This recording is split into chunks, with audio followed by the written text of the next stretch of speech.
तुझी ही जी वाटचाल होती सुरुवातीची ही कशा पद्धतीने सुरू झाली? भावाला बघून एक फिटनेस असं वाटलं की काहीतरी फिटनेसमध्ये करू शकतो आपण. तुला असं कधी वाटलं की बाबा ना मी या इंडस्ट्रीमध्ये मी ग्रोथ करू शकतो? छत्रपती जिम होती, त्याचे गाडी मास्टर होते. त्यांनी माझी बॉडी बघून त्यांनी बोललं की तू कॉम्पिटिशन खेळू शकतो. पण तिथून माझी सुरुवात झाली कॉम्पिटिशन खेळायची.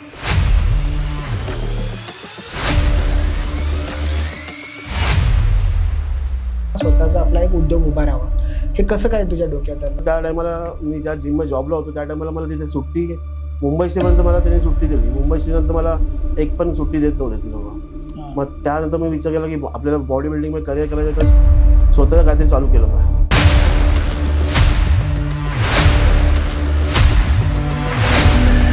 नमस्कार. मुंबई श्री, महाराष्ट्र श्री, त्यानंतर मिस्टर इंडिया आणि सगळ्यांचं स्वप्न असतं ते म्हणजे मिस्टर वर्ल्ड.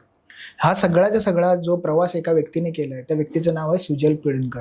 फिटनेस इंडस्ट्रीमध्ये बऱ्याच वर्षापासून आपलं दमदार असं अस्तित्व गाजवत त्यांनी एक फिटनेस इंडस्ट्रीमध्ये खूप मोठा असा पायंडा रचलेला आहे आणि एका मराठी छोट्याशा कुटुंबातून आज एवढा इंटरनॅशनलपर्यंतचा प्रवास ज्यांनी केला आहे तो म्हणजे सुजल पिळणकर. तो आज आपल्या ह्या पॉडकास्टमध्ये आलेला आहे. आज आपण सुजलकडून जाणून घेणार आहोत की फिटनेसची इंडस्ट्री कशी असते. त्याचबरोबर फिटनेसच्या इंडस्ट्रीमधून त्यांनी स्वतःचा व्यवसाय म्हणजे SP फिटनेस क्लब जिमचा व्यवसाय सुरुवात केला आहे. त्यामुळे फिटनेसपासून बिझनेसपर्यंतचा हा सगळा प्रवास आज आपण समजून घेणार आहोत, जाणून घेणार आहोत.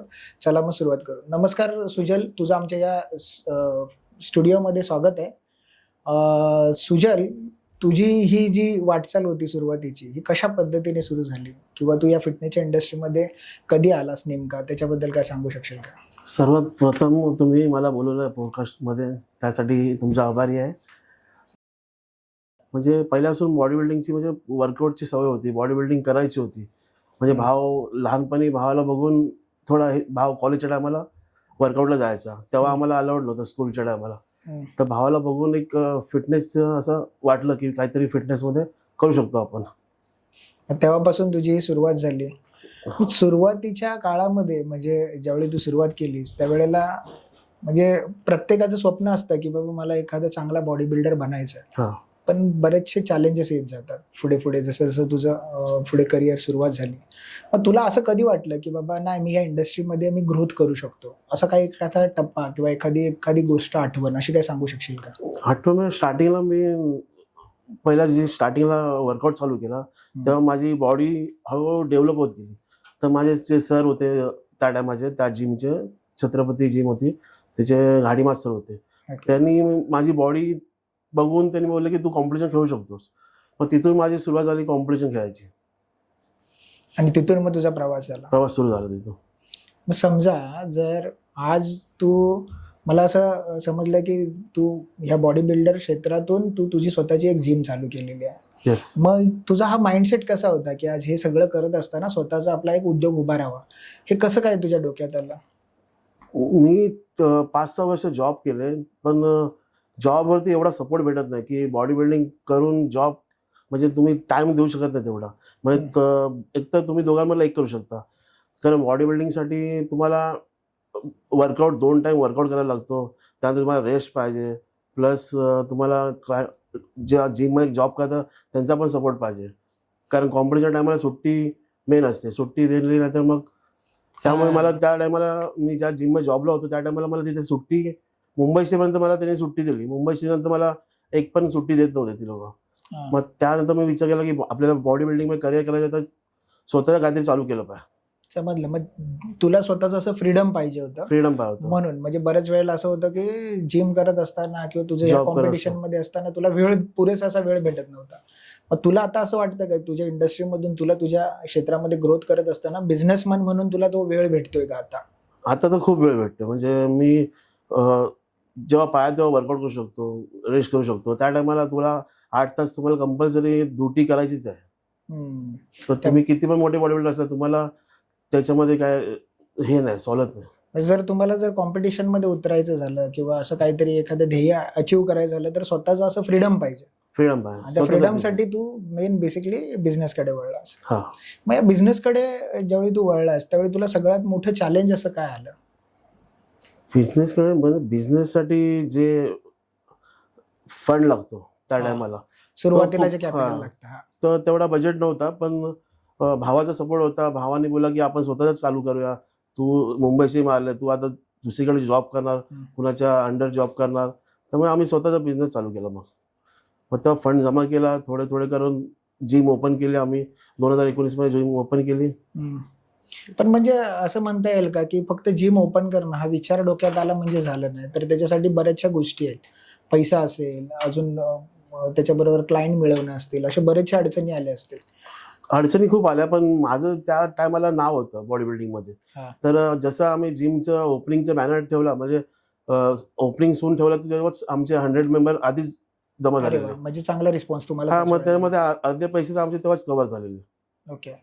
मग हा बिझनेस जो बॉडी बिल्डिंग म्हणजे जिमच्या हा. बिझनेसमध्ये तू आलायस, तर हा जिम खरंच प्रॉफिटेबल आहे का? खूप प्रॉफिटेबल आहे, जर स्वतः तुम्ही जिममध्ये टाइम दिला तर, आणि तशी तुम्ही सर्व्हिस दिली तर. आता मी माझ्या जिममध्ये पूर्ण दिवसभर तिथेच असतो. हम्म. तर सर्व मेंबर बरोबर मी हाय हॅलो होतं. मग त्यांचे जे प्रॉब्लेम आहेत ते मी सॉल्व्ह करतो, म्हणजे त्यांचं काही पण असेल प्रॉब्लेम. म्हणजे असं म्हणायला लागेल का की प्रत्येक वेळेला एखादा बिझनेस ओपन केला, म्हणजे जिम जरी तू ओपन केलीस आणि तू सोडलीस, तर असं बिझनेस नाही वाढू शकत. तुम्हाला त्याच्यासाठी मेहनत द्यायला लागेल, एफर्ट्स द्यायला लागेल, तिथे थांबावं लागेल, प्रत्येकाचा जो प्रॉब्लेम आहे तो समजून घ्यावा लागेल, तरच तुम्ही त्याच्यामध्ये ग्रो करू शकता. हो, तुम्हाला तिथे थांबायला लागणार. तुमच्या जिममध्ये काय म्हणजे मशीनचे प्रॉब्लेम आहेत, मेंबरला काय इश्यू आहे, ते तुम्हाला लक्ष द्यायला लागणार, तर तुमचा मग बिझनेस ग्रो होईल. मग अशामध्ये कधी एखादा असा प्रसंग आलाय की त्यावेळेला असं वाटलं की आता आपण गिव्हअप करावं आणि इथे थांबावं? आतापर्यंत म्हणजे लॉकडाऊनच्या टायमाला जेव्हा आम्ही जिम ओपन केली 2019 मध्ये, हम्म. 4 महिने झाले जिम ओपन करून आणि लॉकडाऊन लागलेलं. त्यामुळे हा. तेव्हा वाटलेलं की गिव्ह अप करू आता. कारण एक तर रेंट चालू होतं, त्यात लाईट बिल, सर्वांचं बिल, परत मेंबर्स स्टॉप झालेले, हम्म. इन्कम स्टॉप झालेलं. त्यामुळे वाटलं की गिव्ह अप करू तेव्हा. मग त्याच्यानंतरला जर तुम्ही लॉकडाऊन मधून बाहेर आल्यानंतरला आतापर्यंत असं काय आतापर्यंत नाही, लॉकडाऊन नंतर तर जिमचा बिझनेस अजून ग्रो झाला. लोकांना फिटनेस बद्दल माहीत पडलं, फिटनेस किती इम्पॉर्टंट आहे. तर आता काय प्रॉब्लेम नाही. मग ही इंडस्ट्री किती मोठी वाटते आणि खरंच या इंडस्ट्रीला पुढे स्कोप आहे का? खूप खूप स्कोप आहे या इंडस्ट्रीमध्ये, खूप स्कोप आहे. म्हणजे स्वतः तुम्ही इन्स्टावरती, आता सोशल मीडिया आहे, त्याच्यावरती तुमचे जसे तुम्ही ऍड कराल तसे तुमच्या बिझनेससाठी खूप ग्रोथ आहे. बरं. ह्या सगळ्यामध्ये घरच्यांचा सपोर्ट प्रत्येकाला इम्पॉर्टंट असतो, बरोबर आहे? मग या घरच्यांचा सपोर्ट म्हणजे मग भावाचा असेल, आई वडिलांचा असेल, तर असा सपोर्ट मिळाला का? कारण सुरुवातीला असं असतं की बऱ्याच वेळेला आपण नवीन असतो, अशा वेळेला प्रत्येकजण बोलतो अरे घरात काहीतरी पैसे आण किंवा काय आण, आणि मग कामाला धंद्याला बघ, हे सगळं बॉडी बिल्डिंगचा नाच जो आहे त्याला सोड, असं बऱ्याच जणांच्या घरामध्ये होतं. मग असं काय झालं का घरच्यांचा चांगला सपोर्ट होता? घरच्यांचा खूप सपोर्ट होता. म्हणजे स्टार्टिंगला त्यांना माहित नव्हतं बॉडी बिल्डिंग काय असते. जेव्हा मी 1-2 कॉम्पिटिशन खेळलो, तेव्हा माझा नंबर लागले, तेव्हा त्याच्यानंतर जे घरचे सपोर्ट करतात, खूप सपोर्ट आहे घरच्यांचा. म्हणजे घरचे नसते तर मी बॉडी बिल्डिंग केलीच नसती. हे प्रत्येकाला कुठे ना कुठेतरी मेंटली, फिजिकली आणि फायनान्शियली काही ना काहीतरी सपोर्ट लागतो. सपोर्ट लागतोच, त्याशिवाय तुम्ही बॉडी बिल्डिंग नाही करू शकत. बरं, मग ह्या सपोर्टमध्ये आता हा झाला घरच्यांचा सपोर्ट, पण ह्यामध्ये बरेच वेळेला तुमचे मित्र रोल प्ले करतात किंवा तुम्हाला तुमचे मेंटर्स असतील, तर अशाबद्दल काय सांगू शकशील का की ते किती इम्पॉर्टंट होते तुझे त्या? मित्र म्हणजे माझे सर्व मित्र फिटनेस इंडस्ट्रीमध्ये होते, म्हणून मला असं वाटलं नाही की गिव्ह अप करू. म्हणजे सर्व सर्व जो तो मला मोटिवेटच करत होता, कारण त्यांना माहिती आहे मी पुढे जाऊ शकतो खूप. मग मोटिवेट केल्यामुळे मी त्या टायमाला त्यांनी मला सपोर्ट केला. माझ्याबरोबर वर्कआउट करायचे, त्यांचा टाइम नसेल तरी पण वर्कआउट करायचे. त्यामुळे मी त्या टायमाला मुंबईशी मारली. सगळ्यात पहिलं कॉम्पिटिशन खेळला म्हणजे जे काही तुला मेडल मिळालं ते मुंबई श्री? तर त्याच्या आधी पण मी खूप खेळलो, पण सर्वात मोठं माझं मुंबई श्री. मुंबई श्रीचा एक्सपिरियन्स कसा होता? तो क्षण काय आहे? त्याच्याबद्दल काय सांगू शकशील काय? तुला वाटलं होतं काय तू मुंबई श्री मारशील किंवा काय? मुंबई श्री मी विचार पण नाही केला की एवढ्या लवकर मला भेटेल, कारण मी दुसऱ्या असोसिएशनला खेळत होतो. तर मला वाटलं अजून 4-5 वर्ष मला अजून मेहनत केली पाहिजे, त्यानंतर मला मुंबई श्री भेटेल. पण मला खूप लवकर मुंबई श्री भेटली त्या टायमाला. मुंबई श्री जशी झाली, मुंबई श्रीच्या नंतरला मग तू महाराष्ट्र श्री खेळलास, त्याच्यानंतर मिस्टर इंडिया खेळलास, पण इंटरनॅशनली मिस्टर वर्ल्ड साठी तू ज्यावेळी क्वालिफाय झाला होता त्यावेळी तुझा एक्सपिरियन्स कसा होता? कारण एखाद्या लहानशा घरातून किंवा जिथे मला असं आठवतं की तुझ्या पाठीमागे तरी अशा बॉडी बिल्डिंग क्षेत्रातल्या तुझ्या फॅमिलीमध्ये मोठा भाऊच होता तेवढाच, बाकी मग असं कोण असं पहिल्यापासून कोण नव्हतं. कोण तर तिथून जो सुरुवात झाली आणि डायरेक्ट तू आता मिस्टर वर्ल्ड पर्यंत जे गेलास, त्याचा एक्सपिरियन्स काय सांगशील? किंवा तुला ज्यावेळी हे कळालं त्यावेळी तुझी भावना कशी होती त्यावेळेची? मिस्टर वर्ल्ड कॉम्पिटिशन आहे ना खूप टफ असते, कारण त्याचं सिलेक्शन आहे ना 4 महिने आधीपासूनच होतं. हा. मग ते म्हणजे तुम्ही 4 महिने आधीच तुम्हाला 70% रेडी व्हायला लागतं, तर तुमचं सिलेक्शन होतं त्या कॉम्पिटिशनला. आणि ती कॉम्पिटिशन असते बाहेरगावी, तर तुम्हाला आधीच 10 दिवस आधी तुमचं सर्व मील कॅरी करायला लागणार. तुम्हाला जे पण तिथे लागणार आहे ते सर्व कॅरी करून घ्यायला लागतं. ते थोडं टफ आहे बाहेरगावी जायचं म्हणून. ही कॉम्पिटिशन झाली कुठे होती तुमची? ही कॉम्पिटिशन उझबेकिस्तान. उझबेकिस्तानमध्ये. मग तिथे बरेचसे, आता इंटरनॅशनल म्हटलं तर बरेचशा देशातून लोक आली असतील. तिथला एक्सपिरियन्स कसा होता? म्हणजे तिथे सपोर्ट मिळाला का? तिथे बरेच पॉलिटिक्स होतं, कसं काय, त्याच्याबद्दल काय सांगशील? तिथे म्हणजे मग आमचे जे असोसिएशनचे जे चेतन पाटळे सर आहेत त्यांचा खूप सपोर्ट होता तिथे. म्हणजे काही पण प्रॉब्लेम असेल तर त्यांना जाऊन भेटलो की ते सॉल्व्ह करायचे. मग त्याच्यामुळे तुला असं म्हणजे भारताकडून आपल्याला तुला सपोर्ट जसा पाहिजे होता तसा मिळाला का? खूप सपोर्ट भेटला मला. कारण तो आमच्या भारताला- असोसिएशनचा खूप सपोर्ट भेटला. कारण तू भारताला कुठे ना कुठेतरी त्या स्टेजवर रिप्रेझेंट करत होतास हो. ना. मग मला सांग, हे कॉम्पिटिशन खेळत असताना कसा माइंडसेट असला पाहिजे एखाद्या व्यक्तीचा? ज्यावेळी कॉम्पिटिशनला जायच्या अगोदर, प्रिपरेशन व्हायच्या अगोदर त्याचा कसा माइंडसेट असला पाहिजे? माइंडसेट म्हणजे तुम्हाला पूर्ण फोकस तुमच्या कॉम्पिटिशनवरतीच केलं पाहिजे.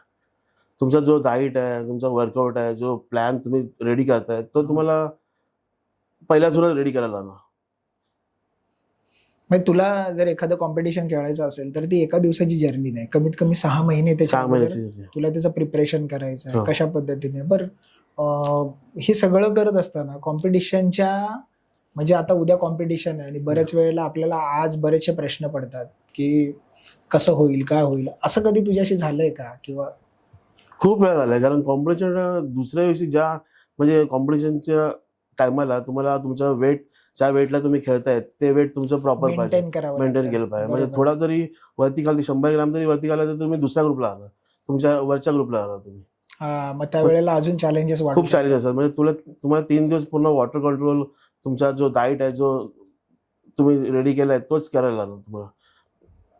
मग असं ज्यावेळी होतं बऱ्याच वेळेला, तू जसं म्हणाला वेट मेंटेन करणं म्हणा किंवा काय, तर तुझ्याबरोबर असा कधी किस्सा घडलाय का की हे सगळं सुरुवातीच्या काळामध्ये काय मेंटेन नाही केलं आणि त्याच्यामुळे तू कुठल्या तरी वेगळ्या मी जेव्हा 2017ला फर्स्ट टाइम मुंबईशी खेळलेलो तेव्हा माझं वेट 85च्या वरती झालेलं, 85.600. तेव्हा मी वरच्या ग्रुपला गेलो, 90 kgच्या ग्रुपला गेलो. अरे बापरे. त्यामुळे माझा जो मेडल होता, गोल्ड मेडल, तो त्या टायमाला चुकला माझा. म्हणजे पण 2 दिवसांनी माझी दुसरी महाराष्ट्रश्री होती, हा. तेव्हा मी ते 600 ग्रॅम वजन कमी केलं आणि 85च्या ग्रुपला खेळलो आणि तेव्हा मी गोल्ड मारला 2017ला. अरे वा. म्हणजे हे वेट मेंटेन करणं हे तुमच्या इंडस्ट्रीमध्ये पण खूप खूप महत्वाचं आहे. खूप. मग बऱ्याच वेळेला हे कॉम्पिटिशन मध्ये जे उतरत असतील लोक आणि जे आपला हा पॉडकास्ट बघतात, ह्यांच्यासाठी तू काय सांगशील की ह्या गोष्टी तुम्ही कॉम्पिटिशनच्या अगोदर तुम्ही मेंटेन करा, नाहीतर तुम्हाला कदाचित मोठे चॅलेंजेस येऊ शकतील, अशा काही गोष्टी सांगू शकशील का? तुम्हाला कॉम्पिटिशनच्या 2 दिवस आधीपासून तुमचा वेट तुमच्या कॅटेगरीच्या जवळपास पाहिजे, तर तुम्ही तुमच्या ग्रुपमध्ये खेळू शकता. हा. तर वेट बरोबर अजून काय गोष्टी? वेट बरोबर म्हणजे तुमचं जे तुम्ही टॅनिंग करता, तुमची स्किन क्वालिटी कशी आहे, म्हणजे तुम्हाला उन्हात जाऊन झोपायला लागेल ते टॅनिंग करायसाठी, ते सर्व इम्पॉर्टंट आहे.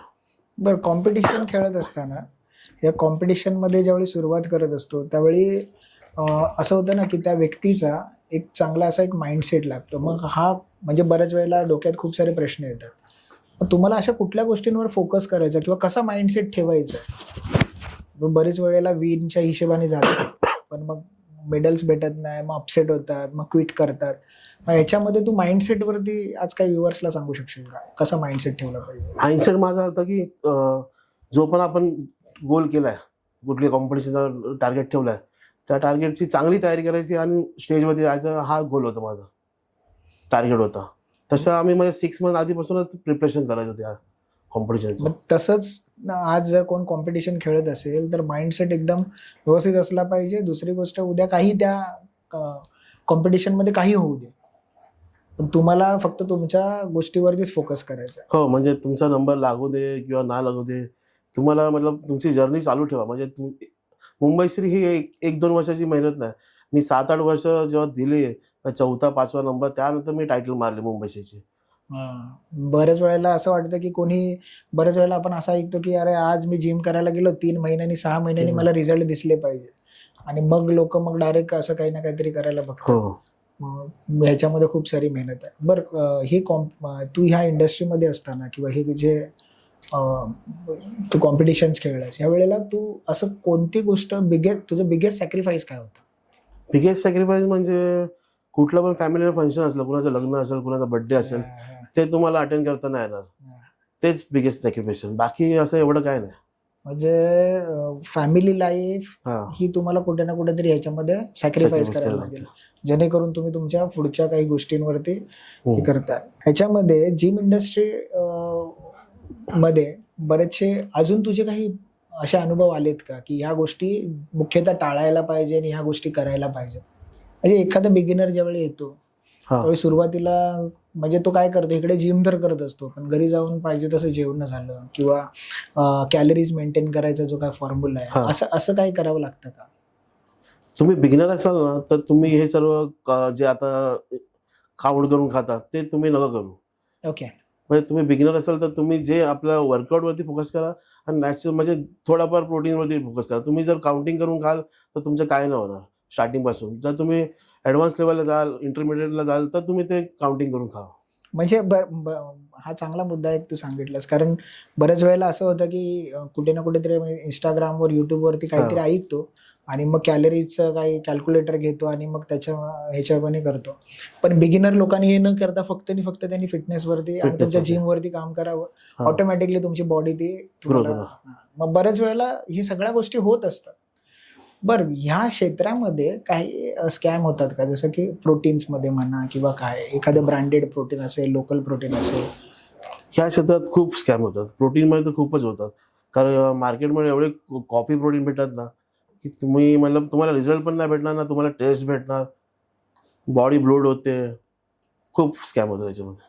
पण मग ते जे काही प्रोटीन्स आहेत त्याचे ॲडव्हर्स इफेक्ट पण होत असतील ना? हो, साईड इफेक्ट होतात. तर तुम्हाला किडनीवरती प्रॉब्लेम होईल, तुमचं डायजेशन नाही होणार, हे सगळे प्रॉब्लेम होतात. मग एखादा व्यक्ती आज काहीतरी त्याच्या डोक्यात येतं की चला मला आज जिम क्षेत्रामध्ये उतरायचं आहे, हा, उद्यापासून जातात, वर्कआउट करतात आणि मग चांगलं कुठलं तरी प्रोटीन बाजारात जाऊन विकत घेतात. अशांना काय ॲडवाईस देशील तुझ्यामध्ये? अशांना म्हणजे तुम्ही जेन्युइन प्रोटीन घ्या, जे तुमच्या म्हणजे जेन्युइन स्टोअरमध्ये भेटत असेल ते प्रोटीन घ्या, वे प्रोटीन घ्या, एवढंच. ओके. बरं, बऱ्याच वेळेला आता तू तुझ्या जिममध्ये जर बघायला गेलं तर सुरुवात म्हणजे तुझ्या जिमच्या संदर्भात तू सांगशील का की सुरुवातीची जर्नी कशी असते? एखादा नवीन व्यक्ती तुमच्याकडे येतो, समजा त्याला फिटनेसवरती काम करायचं आहे, मग अशांना तुम्ही कशा पद्धतीने तुमच्या जिममध्ये ट्रेन करता? म्हणजे त्याचा गोल काय पहिला आम्ही विचारतो. त्याला इंजुरी आधी कधी होती, मग मेडिकल इश्यू काय, त्याच्यावरती आम्ही त्याचा वर्कआउटचं शेड्यूल बनवतो, वर्कआउट प्लॅन बनवतो. जर तो बिगिनर आहे आणि त्याला आम्ही ॲडव्हान्स वर्कआउट दिला तर त्याला प्रॉब्लेम होऊ शकतो. कारण त्याची कॅपॅसिटीच नाही. तो 5चा डंबल मारणार आणि मी त्याला ॲडव्हान्स मतलब एक सिंगल बॉडी पार्ट देणार, तर त्याला ते फायदाच नाही. त्याचा फर्स्ट आम्ही फुल बॉडीच वर्कआउट देतो ओके. तुमच्या गोलचे हिशोबाने आणि मेडिकल कंडिशनचे. म्हणजे एखादा व्यक्ती आला तर त्याला प्रॉपर अनालिसिस करून मग त्याच्या पद्धतीने तुम्ही हो. त्याला हे देता. मग आता ह्या तुमच्या इंडस्ट्रीमध्ये जे ट्रेनर्स असतात, जे ज्यावेळी एखादा व्यक्ती येतो आणि त्याला ट्रेन करायला लागतं, तर या ट्रेनर इंडस्ट्रीमध्ये बऱ्याच लोकांना आज ती इंडस्ट्री बघतात की आपण ट्रेनिंगमध्ये उतरावं आणि बऱ्याच लोकांना शिकवतो. तर याचा स्कोप किती आहे किंवा याची व्याप्ती किती मोठी आहे? स्कोप ह्या फील्डमध्ये खूप आहे. मतलब तुम्हाला प्रॅक्टिकल बरोबर थेरी नॉलेज पण पाहिजे आणि फ्लोअरचा एक्सपिरियन्स पाहिजे. तर या फील्डमध्ये खूप स्कोप आहे. म्हणजे ट्रेनिंग इंडस्ट्रीमध्ये पण जर एखाद्याला करिअर करायचं वाटलं तर तो करू शकतो. ओके. मग ट्रेनिंग इंडस्ट्रीमध्ये जर उतरायचं झालं तर एखाद्याला काय करावं लागतं? म्हणजे त्याचे काही क्लासेस असतात, कोर्सेस असतात किंवा काय? सर्टिफाईड पर्सनल ट्रेनिंगचे कोर्स आहेत. ते कोर्स केले तर तुम्हाला ट्रेनरचा जॉब आरामात मिळू शकतो. म्हणजे त्याचा एक कोर्स म्हणजे 6 मंथ, 3 मंथ्स वगैरे असं 3 मंथचा 4 मंथचा कोर्स असतो. बऱ्याच वेळेला आपण असं बघत असतो की बऱ्याचशा जिम सुरू तर झालेल्या आहेत पण एका सर्टन वेळेनंतरला बंद झालेल्या आहेत. मग या जिम इंडस्ट्रीमध्ये फेल होण्याचं कारण काय असतं? तू आता एवढे वर्ष या बिझनेसमध्ये आहेस, तर अशा काही गोष्टी तू सांगू शकशील का की जर ह्या जिम ओनरनी जर टाळल्या तर हा. कदाचित ते सक्सेसफुल होऊ शकतील. काही लोक काय करतात माहिती आहे, जिम फक्त ओपन करतात, बिझनेससाठी ओपन करतात. मग त्याचे मशीन्स एकदम साध्या टाकतात. मग तुमचे मेंबर आहेत ना, 1 वर्ष तुमच्याकडे येतील, सेकंड इयरला तुमच्याकडे नाही आलं, कारण त्याच्याला माहिती नाही मशीन, तुमची सर्व्हिस बरोबर नाही, तुमच्या मशीनची क्वालिटी बरोबर नाही, तर तुमचं प्रॉपर अँगलमेंट असेल तर तुमच्या मसलवरती ते काम करणारच नाही ती मशीन. मग तुम्ही जर प्रॉपर मशीन टाकला आणि सर्व्हिस त्यांना दिला तर तुमचे रेग्युलर मेंबर दरवर्षी तुम्हाला रिन्यू करत राहतील. म्हणजे मेंटेनन्स तुमच्या Maintenance जिमचा असला पाहिजे, हा. प्रॉपर ट्रेनर असले पाहिजे, प्रॉपर ट्रेनर्स. त्याचबरोबर ज्या इतर फॅसिलिटीज असतात जसं AC असेल किंवा AC. इतर फॅसिलिटीज आहे, ह्या जर प्रॉपर पद्धतीने आपण प्रोव्हाइड केल्या तर बट ऑब्वियस आपले जे काही मेंबर्स असतील ते वाढू शकतात. वाढू शकतो. बरं, तू ज्यावेळी सुरुवात केली या बिझनेसमध्ये त्यावेळी सुरुवातीच्या महिन्यामध्ये तुला प्रॉफिट होता का लॉस होता? मी जेव्हा सुरुवात केली ना त्या टायमाला माझं नाव होतं मुंबईशी, हा. त्या टायमालाच मुंबईशी मारलेली. आणि एका बॉडी बिल्डरची जिम, तेव्हा जेव्हा मी बॅनर लावला की इथे जिम येते तेव्हा माझे 100 मेंबर आधीच झालेले होते. हा, त्यामुळे तुला तसा तो एवढा काय चॅलेंज आला नाही. चॅलेंज झालं. बरं, तुमच्या जिम मध्ये सुद्धा बरेचसे ट्रेनर असतील. हो. मग आता तुम्ही ज्यावेळी एखाद्या ट्रेनरला अपॉइंट करता त्यावेळी अशा काय गोष्टी बघता, त्या ट्रेनरचं इंटरव्ह्यू ज्यावेळी तुम्ही घेता त्यावेळी अशा काय गोष्टी बघता? आम्ही बघतो की त्याची फिजिक एकतर कशी आहे, त्याने कुठला कोर्स केलाय, त्याला प्रॅक्टिकल नॉलेज आहे. काही काही जणांना फक्त थेरी नॉलेज असतं, प्रॅक्टिकल नॉलेज नसतं. म्हणजे फ्लोअरला ते कुणाला ट्रेनिंग दिलं नसेल तर त्याला एक्सपिरियन्स नसेल, ते सर्व बघून आम्ही त्याला जॉबला ठेवतो. काय काय लोकांना फक्त थेरी नॉलेज असतं, प्रॅक्टिकलचं फ्लोअरवरचं कायच एक्सपिरियन्स नसतो. मग जर ट्रेनिंग इंडस्ट्रीमध्ये उतरायचं असेल तर हा. त्याला थेरी नॉलेज ॲज वेल एज प्रॅक्टिकल नॉलेज Practical असणं knowledge. गरजेचं आहे. येस. मग अशा पद्धतीनेच तुम्ही मग ट्रेनरला, कारण Hire शेवटी तुमच्या बिझनेसमध्ये ट्रेनर पण तेवढेच इम्पॉर्टंट आहेत, कारण तेच Trainer. अल्टिमेटली तुमच्या मेंबर्सला सांभाळत असतात हो. ना. त्यामुळे ट्रेनरवरती खूप वेगळा. बरं, ट्रेनरसाठी तुम्ही तुमच्या ह्याच्यामध्ये जिममध्ये काही एज्युकेशन स्लॉट्स घेता का किंवा काही ट्रेनिंग्स घेता का तुम्ही तुमच्या ट्रेनरसाठी? आम्ही म्हणजे आता खूप साऱ्या ट्रेनिंग आहेत, म्हणजे फंक्शनल ट्रेनिंग आहे, क्रॉसफिट ट्रेनिंग आहे, म्हणजे झुंबा ट्रेनिंग आहे, हे सर्व खूप सारे ट्रेनिंग आहेत. जेवढं आम्हाला पॉसिबल होईल तेवढं आम्ही त्यांना नॉलेज शेअर करतो, जेवढं एक्सपिरियन्स घेतलाय तर त्यांना त्या ट्रेनिंग शिकवतो आम्ही आमच्या जिममध्ये. ही जिम सुरू करायला हा. एक कॅपिटल लागतं, तर असं हा. किती मिनिमम कॅपिटल आजच्या घडीला जर मुंबई सारख्या ठिकाणी जर जिम चालू करायची झाली हा. तर लागेल? 40 ते 45 लाख तरी लागतीलच. तुमच्या एवढी मोठी मशीनच इन्व्हेस्टमेंट आहे. मशीनच तुमच्या मशीन आहेत, AC आहेत, तुमचे मिरर आहेत, मॅट आहे, सर्व तुम्हाला तुमच्या जागेचा रेंट, म्हणजे बऱ्याचशा गोष्टी आहेत. मग बरेचसे. आता जर ही फिजिकल जर आपण एखादी जिम टाकली, आता तू हा. सांगितलं तसं जवळजवळ 40, 45, 50 लाखाच्या घरात जो आकडा जातो, मग त्याच्या व्यतिरिक्त आज जो काही ऑनलाईन फिटनेसचा जो काही विषय आलेला आहे, हा. बरोबर आहे, त्यात तू कसं डिफरन्शिएट करशील? म्हणजे ऑनलाईन फिटनेसमध्ये आणि ह्या फिजिकली आपण जिम मध्ये जातो हा. याच्यामध्ये काय सांगू शकशील? दोन्ही डिफरंट पार्ट आहेत. म्हणजे ऑनलाईन मध्ये कसं होतं, क्लायंटचा फॉर्म तुम्ही एवढा हे नाही करू शकत, बरोबर नाही करू शकत. ऑफलाईन मध्ये कसं आहे, तुम्ही क्लायंट बरोबर असता, तुम्हाला माहिती आहे क्लायंट कुठल्या मुवमेंटला चुकतोय ते तुम्ही सांगू शकता. ऑनलाईन मध्ये एवढं हे नव्हतं. बऱ्याच वेळेला ऑनलाईन मध्ये मल्टिपल लोक असतात, हा. ते आपला व्हिडिओ बघत असतात आणि ते आपल्या पद्धतीने करत बरोबर. असतात. पण ऑफलाईन मध्ये फिजिकल टच असतो आपला, तिथे कुठे ना कुठेतरी एखादं काहीतरी फॉर्म चुकीचा Form मारतोय किंवा चुकतो. काय करतोय तर तुम्ही ते करू शकता. करेक्ट करतो. बरोबर. पण मग स्कोप बघायला गेलं तर आज ऑनलाईन मध्ये बरेचशा इंडस्ट्री आहेत, हा. बरोबर आहे. मग अशा पद्धतीने भविष्यात तुम्ही काय ऑनलाईनचा प्लॅन करणार आहे का तुम्ही मग ऑफलाईन मध्येच काम करणार आहे, म्हणजे फिजिकल जिम वरतीच काम करणार आहे? माझे ऑनलाईन पण क्लायंट आहेत, पण ते माझ्या अंडर पहिला वर्षभर ट्रेनिंग केलंय त्या लोकांनी आणि ते आता USA कुठे पण शिफ्ट झालेत. तर ते आता त्यांना माहिती आहे फॉर्म कसे आहेत, त्यांनी एवढ्या वर्षाचा एक्सपिरियन्स माझ्यावर केलाय, तर ऑनलाईन पण मी घेतोच आहे क्लायंट. ते म्हणजे पहिला कुठे ना कुठेतरी ऑफलाईन मध्ये काहीतरी Offline कनेक्ट झालाय, त्याच्यानंतरला आता तू स्वतः बरेचशा क्लायंट्सला तू ट्रेन सुद्धा करतोयस. बरं, ऑनलाईन कोचिंग आणि ऑफलाईन जिम कुठली इंडस्ट्री जास्त ग्रो होईल इथून पुढे? Offline coaching. तुला वाटतं तेवढा स्कोप आहे ऑफलाईन मध्ये? हो, खूप. ग्रेट. आता ह्या फिटनेस इंडस्ट्रीमध्ये उतरत असताना सगळ्यात इम्पॉर्टंट असते ती म्हणजे कन्सिस्टन्सी, बरोबर आहे. बऱ्याच वेळेला आपण काही काम करायला गेलो म्हणजे बऱ्याच लोकांच्या मनात येतं की अरे मला आता तर जिम चालू करायची आहे, चालू करतो, मोटिवेट होतो, 4-5 मित्रांना गोळा करतो आणि जाऊन फॉर्म भरतो, पण ते हा. 3 महिने 4 महिन्यानंतरला ते परत बंद होतात. मग कन्सिस्टन्सी किती मॅटर करते ह्या इंडस्ट्रीमध्ये? कन्सिस्टन्सी खूप मॅटर करते, कारण तुमची 3 महिन्यात 6 महिन्यात बॉडी बनणार नाही. तुम्हाला थोडा टाइम द्यायला लागणार स्वतःला. वर्ष तुम्हाला फॉर्म शिकायला 3 महिने लागणार, तर हा. तुम्ही वर्ष स्वतःला देणार, वर्षभर, तेव्हा तुमची मसल डेव्हलप होणार. म्हणजे हा फक्त 3 महिने 4 महिने 5 हम्म. महिन्याचा गेम नाही. गेम नाही. आणि तुम्ही जो घरी जाऊन डाईट करताय त्याच्यावरती पण डिपेंड आहे. हा, मग डाईटवरनं मला आठवलं की बरेच वेळेला काही लोक जिममध्ये पुष्कळ असा वेळ घालतात, हा. पण घरी जाऊन काय पाहिजे ते खातात. मग ऑइली हा. फ्रुट्स असतील, काय असतील, तर अशा लोकांना काय सांगशील की डाईट किती इम्पॉर्टंट आहे त्यांच्या लाईफमध्ये? डाईट म्हणजे आता ऑनलाईन मध्ये काय, म्हणजे इंस्टावरती काय चालू आहे, सोशल मीडियावरती, की 70% डाईट, 30% वर्कआउट. पण मी बोलतो की दोन्ही पण 100% पाहिजे. तुम्ही चांगला वर्कआउट करताय आणि डाईट करत नाही, तर तुमचा मसल एवढा ग्रोथ होणारच नाही. आणि तुम्ही चांगला डाईट करताय आणि वर्कआउट नाही करत आहे, नॉर्मल वर्कआउट करताय, तरी पण तुमचा मसल ग्रोथ नाही होणार. तेवढं दोन्ही equally 100% इम्पॉर्टंट आहे. दोन्ही इक्वल आहे. म्हणजे जेवढं डाईट इम्पॉर्टंट आहे तेवढंच तुमचं फिजिकल वर्कआउट इम्पॉर्टंट आहे. हा. त्या पद्धतीनेच त्यांनी बघितलं पाहिजे. बरं, डाईटमध्ये तू काय सांगशील की काय अवॉइड केलं पाहिजे? जे बिगिनर आहेत अशांना काय अवॉइड केलं पाहिजे? स्वीट्स आहे, ऑइली फूड आहे, मेन तर बाहेरचे फूड तुम्ही जेवढा घरचं खाल तेवढं चांगलं आहे. ओके, बाहेरच्या फूडपेक्षा घरच्या फूडवरती जास्त हा. प्रिफर द्या.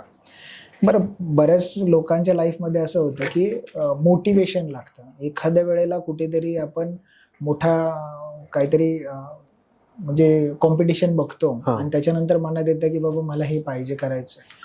तर हे असं काही मोटिवेशन लागतं का या इंडस्ट्रीमध्ये? मोटिवेशन म्हणजे तुमचे जे मित्र आहेत ते तुमच्या कुठल्या, मतलब तुमच्या सेम फील्डचे पाहिजे. हा. आणि तुम्ही वर्कआउटला जाताय, तुमचा समजा आज मूड नाही, मन नाही, तर त्यांनी मोटिवेट केलं पाहिजे. म्हणजे त्यांना बघून तुम्ही मोटिवेट व्हायला पाहिजे. असे तुम्ही मित्र करा हा. जर तुम्हाला या फील्डमध्ये. पण मग ज्याच्या लाईफमध्ये मोटिवेशन नसेल अशाने वर्कआउटवरती कसं काम करावं? अशाने म्हणजे तुम्ही जिमला गेला तर तुमचा वर्कआउट होणारच. म्हणजे तुम्ही आपोआप मोटिवेट होणार. जिमचा जर असा क्लायमेट असतो ना की तुम्ही आतमध्ये गेला की तुमचा वर्कआउट होणारच होणार. म्हणजे बऱ्याच वेळेला असं होतं ना की आपण सकाळी उठतो किंवा संध्याकाळी जिमला जातो, त्यावेळेला घरापासून तो जिमच्या पर्यंतचा जेवढा प्रवास असेल तो एकदा पार केला आणि जिमच्या आतमध्ये पाय ठेवलं पाय की ठेवलं की वर्कआउट होणार तुमचं. तुमचा वर्कआउट होणार. मग तिथपर्यंत पोहोचण्यासाठी तुम्हाला मेन काय ते आहे ते मेहनत करावी लागेल. मग ह्याच्यामध्ये ह्या जिम मध्ये सक्सेसफुल होण्यासाठी काय 3 हॅबिट्स असाव्या लागतात ज्याच्यावर तू सांगशील? मतलब तुम्हाला एकतर हार्डवर्क पाहिजे, तुमचा फोकस पाहिजे आणि तुमचं कन्सिस्टन्सी पाहिजे. म्हणजे कन्सिस्टन्सी असेल तरच याच्यावरती जास्त चांगल्या पद्धतीने आपण करतो. बरोबर आहे, कारण बऱ्याच वेळेला असं होतं की 2 दिवस केलं, 4 दिवस केलं, मग कुठे ना कुठेतरी प्रॉब्लेम झाला, मग हात दुखतोय, पाय दुखतोय आणि लोक मग ते क्विट करतात. सो कन्सिस्टन्सी, हार्डवर्क आणि मोटिवेशन या गोष्टी असल्याच पाहिजेत. आता ह्या इंडस्ट्रीमध्ये तू आहेस, ह्या इंडस्ट्रीमध्ये बऱ्याच पद्धतीने तू वेगवेगळ्या हे बघितलंयस, तर तू सांगू शकशील का की एखादा ॲव्हरेज माणूस असेल, तिला एखाद्या चांगल्या पद्धतीची फिजिक्स मेंटेन करायची झाली तर त्याला किती वेळ साधारणतः जर दिवसातला दिला तर किती वेळामध्ये तो ते मेंटेन करू शकतो? समजा 1 तास खूप आहे. 1 तास खूप आहे. म्हणजे तुम्ही असं नाही की तुम्ही जिमला जायला पाहिजे. तुम्ही वॉक करा, झुंबा करा, या सायकलिंग करा, काय पण करा, पण तुम्ही 1 तास तुम्ही स्वतःला द्याल ना तर तुम्ही आरामात फिट राहाल.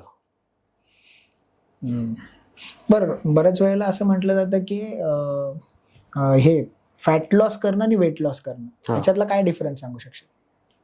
फॅट लॉस म्हणजे तुम्हाला मसल बिल्ड करून, म्हणजे तुमचे मसल बिल्ड करून फॅट लॉस करायचं आहे.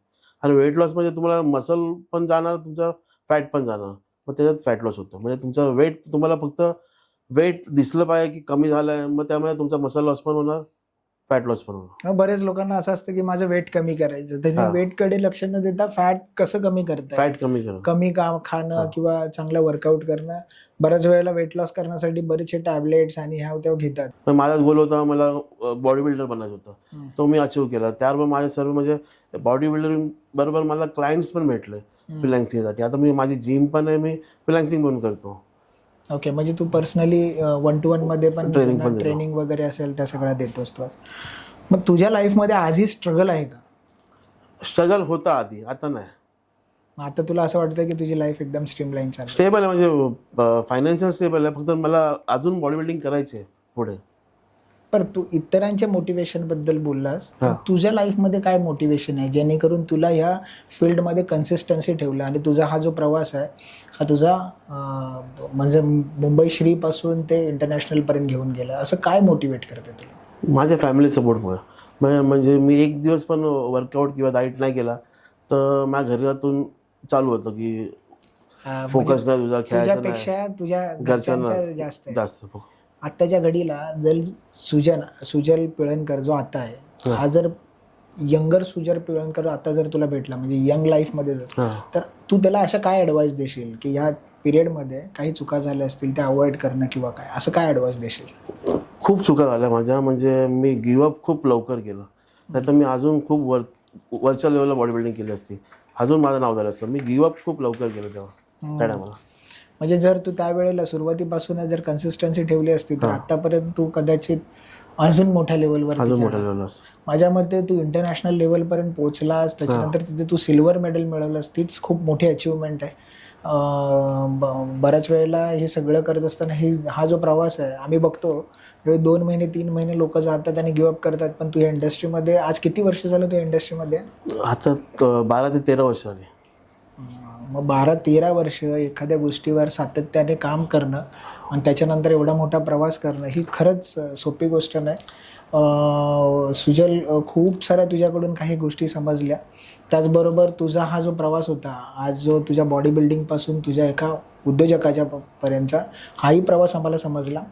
तर हे सगळं करत असताना तुझ्याकडून आज हे जे काही व्ह्युअर्स आहेत ह्यांना काय सल्ला देशील की जर तुम्ही कॉम्पिटिशनमध्ये असताना काय काय करायला पाहिजे, त्याचबरोबर तुम्ही बिझनेसमध्ये आल्यावर ह्या गोष्टी करा जेणेकरून तुम्हाला सक्सेसफुल बिझनेसमन होईल? जर तुम्हाला कॉम्पिटिशन खेळायचे तर तुम्ही पहिला सेविंग करा. कारण कॉम्पिटिशन टायमाला खूप पैसे कमी पडतात, त्यामुळे खूप जण गिवअप लवकर करतात. म्हणजे पैसेच नसतील तुम्हाला पुढच्या खर्चासाठी तर तुम्ही बॉडी बिल्डिंग नाही करू शकत पुढे. तर पहिला सेविंग करा, तुमचा एक अमाऊंट जमा करा, त्यानंतर तुम्ही बॉडी बिल्डिंग करा. आणि बिझनेसमध्ये उतरत असतील तर अशांना बिझनेसमध्ये उतरायचं असेल तर तेच कॅपिटल पहिला उभा करा, नाहीतर इतरकडून कुठून तरी लोन बिन काढलं आणि जर अशा इंडस्ट्रीमध्ये आलं तर भविष्यामध्ये प्रॉब्लेम येऊ शकतो का? नाही, बिझनेस इंडस्ट्री खूप हे आहे, खूप पैसे इंडस्ट्री. पण तुम्ही सप्लिमेंटचा शॉप ओपन करू शकता, असं नाही की जिमच पाहिजे. तुम्ही सप्लिमेंट शॉप ओपन करू शकता, जिम ओपन करू शकता, तुमचा स्टुडिओ ओपन करू शकता. जर तुमचा बजेट कमी असेल तर स्टुडिओ ओपन करू शकता. खूप सारे, फक्त तुम्हाला तुमचं ॲडव्हर्टायझिंग करता यायला पाहिजे बस. बरं, आत्ताच्या घडीला तुला जर एक प्रश्न विचारला, पॅशन का पैसा, तू काय निवडशील? पॅशन. जो एवढ्या वर्ष तू मेंटेन केलेला आहे, चांगली गोष्ट आहे. तू आज तुझी ही काही जिम चालवतो, त्या जिमबद्दल काय सांगू शकशील? जसं की त्या जिमचं नाव सांग, किंवा तुला जर काही व्ह्युअर्सला फॉलो करायचं झालं तर ते तुला कुठे फॉलो करतील? माझ्या जिमचं नाव SP फिटनेस आहे. ती परेलला आहे, ST डेपोच्या बाजूलाच आहे. तिथे सर्व ॲडव्हान्स लेवलचे इक्विपमेंट आहेत. म्हणजे तुम्हाला मसल बिल्डिंगसाठी, बॉडी बिल्डिंगसाठी जे इक्विपमेंट लागतील, आणि मी स्वतः माझ्या जिममध्ये वर्कआउट करतो म्हणून मी तसे इक्विपमेंट टाकलेत. तर तुम्हाला काही पण ॲडवाईस असेल तर तुम्ही मला जिममध्ये येऊन भेटू शकता. मी जिममध्येच असतो, परत तुम्ही मला इन्स्टावरती कॉन्टॅक्ट करू शकता, मॅसेज करू शकता. सुजल पिळणकर माझा इन्स्टा अकाउंट आहे. ठीक आहे सुजल, तुझ्याबरोबर आज बऱ्याचशा चांगल्या गोष्टींवरती गप्पा झाल्या. आय थिंक हा पॉडकास्ट बघितल्यानंतर बऱ्याच लोकांचे प्रश्न क्लिअर झाले असतील, आणि जे व्ह्युअर्स असतील आज ह्या सुजल पिळणकर सारखाच कोण ना कोणतरी कॉम्पिटिशन खेळून मोठ्या इंटरनॅशनल लेवलवरती जाईल अशी मला अपेक्षा आहे. आजच्या स्टुडिओमध्ये तू वेळ दिलास आणि या ठिकाणी आलास त्याबद्दल तुझे धन्यवाद. धन्यवाद.